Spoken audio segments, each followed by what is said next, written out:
अर्जुन चले हिमालय को शिव की खोज में आए। वन में देखा वानर योगी ध्यान में लीन पाए।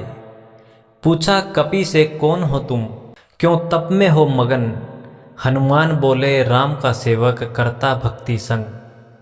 अर्जुन ने फिर किया सवाल, राम थे धनुर्धर कैसे। यदि बाणों में बल था इतना, क्यों सेतु बने ऐसे। हनुमान समझ गए तुरंत अर्जुन का अभिमान। कहा यदि है शक्ति तुझमें, कर तीरों का निर्माण। अर्जुन ने तब सेतु रचा, बाणों से सुंदर पाया। पर हनुमान के पग रखते ही वह जल्दी में समाया। लज्जित हुआ अर्जुन तभी अग्नि में कूदने चला। तभी वहाँ ब्रह्मचारी आया और सत्य का द्वार खुला। फिर सेतु रचा गया पुनः, हनुमान ने पग धरा। पर पुल अडिग अटल रहा, यह क्या चमत्कार हुआ। झांका कपि ने सेतु तले, देखा विराट रूप। खुद कृष्ण थे कछुआ बने, सहारा देते चूप। समझ गए हनुमान वही क्षण, चरणों में गिर पड़े। अर्जुन भी हतप्रभ हुए, कृष्ण के चरण लड़े। कृष्ण ने तब सिखाया पाठ, अहंकार को त्याग। ज्ञान वही सच्चा जिसे न छुए अभिमान का दाग। हनुमान ने वचन दिया, अर्जुन संग रहूँगा। रणभूमि में ध्वजा बन उसकी रक्षा करूँगा। और फिर कुरुक्षेत्र में जो महासंग्राम हुआ, ध्वजा पर बैठे हनुमान धर्म ने विजय किया। नमस्कार, भक्ति कथा और कहानी में आपका स्वागत है। द्वापर युग में अर्जुन भगवान शिव की तपस्या करके उन्हें प्रसन्न करते और उनसे पाशुपात नामक अमोघ अस्त्र लिए हिमालय में पहुँचे तो जंगल में उनकी भेंट एक वानर से हो गई। साधारण सा वानर एक सरोवर के किनारे भगवान की आराधना में मग्न था। अर्जुन वानर के निकट पहुँचे और चुपचाप बैठ गए। कुछ समय बाद वानर की समाधि भंग हुई तो अर्जुन ने भक्त वानर को दंडवत करके पूछा, कपिराज आप कौन हैं और इस निर्जन वन में किस हेतु आराधना कर रहे हैं। हनुमान जी बोले, जंगल में रहना वानर का स्वभाव होता है वत्स, और आराधना में प्रभु श्री राम की कर रहा हूँ। पर आप कौन हैं, कृपया अपना परिचय दीजिए। अर्जुन ने अपना परिचय देते हुए कहा, मैं पांडुपुत्र अर्जुन हूँ, भगवान शिव की तपस्या करने हिमालय आया हूँ। हनुमान जी बोले, मैं श्री राम का सेवक हनुमान हूँ अर्जुन, शायद तुमने मेरा नाम सुना होगा। यह सुनकर अर्जुन ने हनुमान जी की पुनः चरण वंदना की और कहा, परंतु आप पर भी ये बुढ़ापा क्यों पवन पुत्र। हनुमान जी बोले, काल की महिमा अजय होती है अर्जुन, मैं भी काल गति से अछूता नहीं रहा हूँ। यौवन के बाद बुढ़ापा आता ही है। अर्जुन बोले, पवन पुत्र, भगवान राम के समय के बारे में अनेक किंवदंतियाँ फैली हुई हैं। मेरे मन में कुछ शंकाएं हैं, क्या आप उनका निवारण करेंगे। मैं भगवान राम के बारे में कुछ जानना चाहता हूँ। क्या श्री राम वास्तव में ही इतने बड़े धनुर्धर थे कि उनके तीरों के तीक्ष्णता से ब्रह्मांड कांप उठता था। हनुमान जी बोले, इसमें क्या संदेह है। प्रभु राम तो स्वयं साक्षात विष्णु के अवतार थे, उनके बाणों के सम्मुख भला कौन ठहर सकता था। अर्जुन बोले, और फिर भी उन्हें समुद्र पर सेतु बनाने के लिए वानरों की सहायता लेनी पड़ी थी। यदि वे वास्तव में इतने बड़े धनुर्धर थे तो समुद्र पर पुल तीरों से भी तो बना सकते थे। स्वयं श्री राम या उनके अनुज लक्ष्मण में इतनी सामर्थ्य नहीं थी क्या। हनुमान जी अर्जुन के अहंकार और व्यंग्य को ताड़ गए।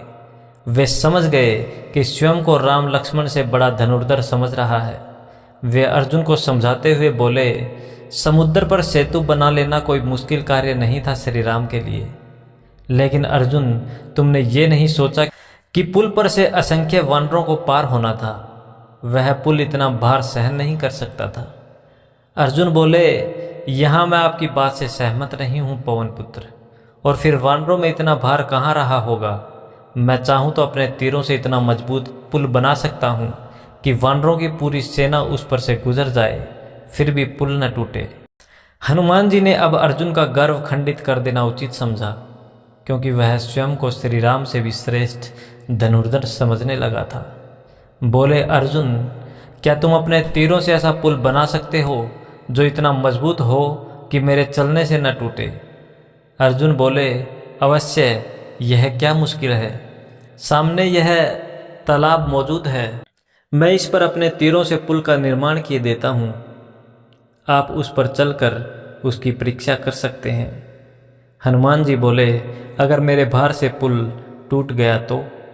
अर्जुन बोले, बिल्कुल नहीं टूटेगा, यह मेरा दावा है। हनुमान जी बोले, फिर सोच लो, यदि पुल टूट गया तो मैं व्यर्थ ही गहरे जल में जा गिरूंगा। हनुमान जी की बात सुनकर अर्जुन तैस में आकर बोले, अगर पुल आपके भार से टूट गया तो मैं दंड स्वरूप जीवित ही अग्नि में प्रवेश कर लूँगा। हनुमान जी बोले, तो फिर मेरा भी दावा है कि यदि तुम्हारे बाणों से निर्मित पुल मेरे भार से न टूटे तो मैं आजीवन तुम्हारे रथ की ध्वजा के समीप बैठा रहूँगा और हर संभव सहायता करता रहूँगा। अर्जुन तो वास्तव में एक धुरंधर धनुर्धर था। अपने धनुष से बाण छोड़ने लगा। देखते ही देखते तीरों से तालाब पर एक पुल का निर्माण कर दिया। जैसे ही पुल तैयार हुआ वैसे ही हनुमान जी पुल की तरफ बढ़े। जैसे ही उन्होंने अपना पैर पुल पर रखा कि जीरों से बना पुल भर भरा कर तालाब में जा गिरा। हनुमान जी ने तुरंत बढ़ा पैर पीछे खींच लिया। लज्जा के कारण अर्जुन का चेहरा लाल पड़ गया। साथ ही आश्चर्य भी हुआ कि उसके द्वारा निर्मित बाणों का पुल इतना कमज़ोर कैसे निकला कि हनुमान जी के पैर रखते ही टूट कर जा गिरा। प्रतिज्ञा अनुसार अर्जुन ने लकड़ियां चुननी आरंभ की और खिन्न मन से जलने के लिए चिता तैयार करने लगा। तभी जंगल से एक ब्रह्मचारी हाथ में पलाश दंड उठाए वहां आ पहुंचा। उसने अर्जुन से पूछा, वत्स, कौन हो तुम और ये लकड़ियां किस लिए एकत्र कर रहे हो?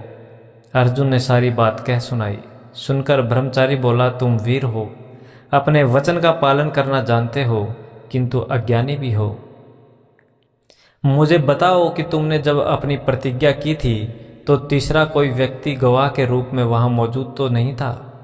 हो सकता है तुमसे कोई कपट भी तो किया गया हो। ब्रह्मचारी की बात सुनकर हनुमान जी आगे बढ़े।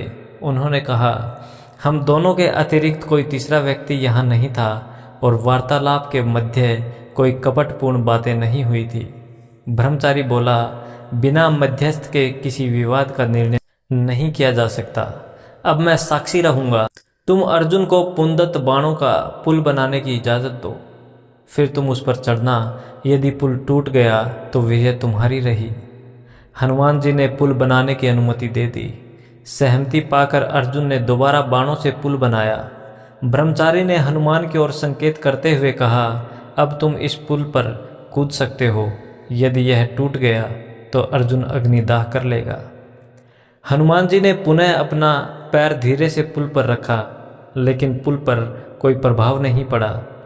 फिर वे पुल पर चढ़ गए, लेकिन पुल पर कोई प्रभाव न पड़ा। फिर वे तेजी से पुल पर आगे बढ़ गए, किंतु पुल उसी भांति स्थिर रहा। यह देख हनुमान जी को आश्चर्य हुआ। वे सोचने लगे, आश्चर्य है, मेरे इतना जोर लगाने पर भी इस पुल पर रंच मात्र भी असर नहीं पड़ा। इसमें अवश्य कोई रहस्य है। यह सोचकर जैसे ही हनुमान जी ने पुल के नीचे झांका तो उन्हें एक विशाल कछुआ पुल को अपनी पीठ पर टिकाए दिखाई दे गया। हनुमान जी की समझ में तुरंत आ गया कि स्वयं भगवान विष्णु ब्रह्मचारी के रूप में उसके सामने मौजूद हैं। उन्होंने चौंक कर ब्रह्मचारी के चेहरे को देखा तो उस रूप में भी वे श्री राम को तुरंत पहचान गए और दौड़कर उनके चरणों में गिर पड़े। ब्रह्मचारी ने अपना वेश परिवर्तित कर लिया। अब वे श्री कृष्ण के रूप में हनुमान जी के सामने मौजूद थे। फर्क यह था कि अब उनके हाथों में बजाय धनुष बाण के बांस की बनी बांसुरी थी और सिर पर मोर के पंखों से बना मुकुट था। कृष्ण ने हनुमान जी को उठाकर छाती से लगा लिया। अर्जुन, जो स्वयं भी हक्का बक्का सा खड़ा, कृष्ण को पहचान कर उनके चरणों में गिर गया। कृष्ण ने अर्जुन को उठाया और बोले, उठो अर्जुन, विद्या पर गर्व करना अनुचित है। तुम्हें अपने सर संधान का घमंड हो गया था। अच्छा हुआ हनुमान जी ने तुम्हारा गर्व खंडित कर दिया। अर्जुन ने हनुमान जी से क्षमा याचना करते हुए कहा, क्षमा करना पवन पुत्र, मुझे अपनी भूल पर बहुत पछतावा हो रहा है। मैं वायदा करता हूँ अब भविष्य में भूल कर भी घमंड नहीं करूँगा। श्री कृष्ण बोले, अर्जुन को अपने किए पर पश्चाताप हो रहा है पवन पुत्र, इसे क्षमा करना। हनुमान जी बोले, क्षमा का प्रश्न ही नहीं उठता प्रभु। जिसके रक्षक स्वयं आप सखा के रूप में मौजूद हों, उसे गर्व करना उचित ही है, भूल मेरी ही है प्रभु। कृष्ण बोले, भूल तुम दोनों में किसी की भी नहीं है। आदमी के अंदर बैठा अहंकार ही उसे उल्टे काम कराता है, इसलिए अहंकार को त्याग देना ही मनुष्य का सबसे श्रेष्ठ कार्य है। अर्जुन बोला, मैं वादा करता हूँ कि अब अहंकार मेरे मन में पनपेगा ही नहीं। हनुमान जी बोले, मेरा गर्व तो प्रभु के आते ही खंडित हो गया। प्रभु के सामने साधारण व्यक्ति का गर्व कैसा। यह सुनकर कृष्ण बोले, चलो अच्छा ही हुआ, तुम दोनों को अपनी अपनी भूल का ज्ञान हो गया, लेकिन अब तुम्हें अपनी प्रतिज्ञा पूरी करनी पड़ेगी पवन पुत्र। हनुमान जी ने आश्चर्य से कहा, कौन सी प्रतिज्ञा प्रभु। कृष्ण बोले, तुम बड़ी जल्दी भूल गए पवन पुत्र। याद है तुमने अर्जुन के सामने प्रतिज्ञा की थी कि यदि पुल न टूट सका तो तुम उसके रथ की ध्वजा पर बैठ जाओगे और उसकी हर संभव सहायता करोगे। अच्छी तरह याद है प्रभु। कृष्ण बोले, तो सुनो, निकट भविष्य में ही भारतवर्ष में एक घनघोर युद्ध होगा। यह युद्ध सत्य और असत्य के बीच होगा। इसमें महाविनाश होगा, असंख्य सैनिक मारे जाएंगे, अंत में सत्य की असत्य पर विजय होगी। इस युद्ध में सहायता के रूप में तुम अर्जुन के रथ की पताका पर बैठकर युद्ध का निरीक्षण करोगे और बगैर युद्ध किए अर्जुन की हर संभव सहायता करोगे, जिससे कि सत्य की असत्य पर विजय हो सके। और वैसा ही हुआ। महाभारत युद्ध में हनुमान जी अंत समय तक अर्जुन के रथ की पताका पर विराजमान रहकर उसकी सहायता करते रहे। जय श्री कृष्ण, जय हिंद।